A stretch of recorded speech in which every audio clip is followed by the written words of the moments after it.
Now, the US President Donald Trump has packed away from his threat to slap 50% tariffs on imports from the European Union next month. He's agreed to extend that deadline until July the 9th for talks between Washington and the 27-nation bloc to produce a deal. That after a phone call with the European Commission President Ursula von der Leyen, where she told him that EU needed more time to come to an agreement. Well, we're going to cross now live to Brussels, talk to our correspondent Dave Keating, who joins us from there. Dave, a huge relief, at least for now, would you say, for Europe?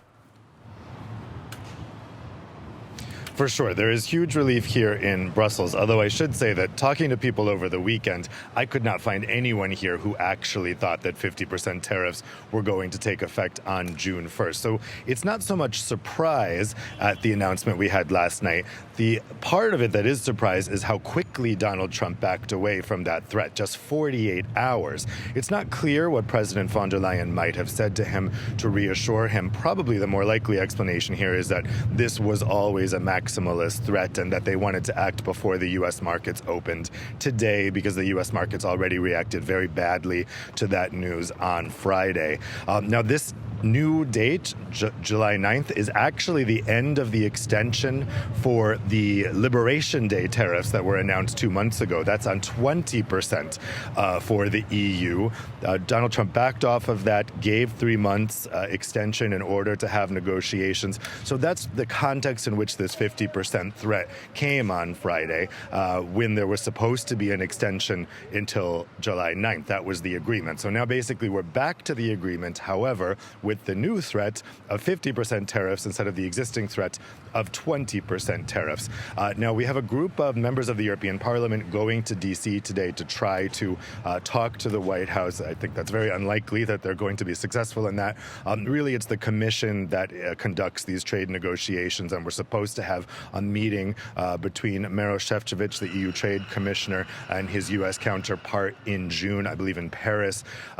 So we'll see what happens there. The biggest problem that I'm hearing now is that EU officials just cannot get U.S. officials on the phone. It's worth noting that this phone call between von der Leyen and Trump last night was the first time that they've spoken since Trump took office in January. The White House has basically rebuffed her attempts to have a substantive conversation with him, although they did chat briefly at the Pope's funeral.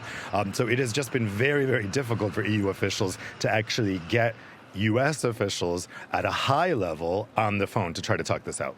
Dave, meanwhile, preparations continuing, though, in case, of course, the deal falls through, and it is a 50% tariff. But is Europe ready? Yeah, so if this does take effect immediately, we're going to see an unpausing of the retaliation that was already agreed and voted on. That's on 20 billion of goods that would be imported from the U.S. to the EU. That takes effect immediately. But then earlier this month, we also got a consultation on possible further measures that would impact 100 billion euros worth of goods. Now, that's a drop in the bucket compared to, well, not a drop in the bucket. It's much less than the 350 billion euros that would be affected by Trump's trade measures. However, they are pretty significant. They would target aircraft, cars, medical devices, things that the U.S. really needs. Also in this consultation, the possibility of actually restricting exports to the U.S., specifically in steel and chemicals, is on the table. Now, that consultation is going to be open until June 10th. So national governments are going to be able to, again, like they did last time, say, can you please leave this off the list? Can you please leave that off the list? But that is already a pretty substantial response. And then separately to that, the EU can go for the nuclear option, as it's called, to put a tariff on services imports, for which the EU has a trade deficit with the U.S. That's things like financial services, internet providers, streaming services, things like this, things that are not tangible.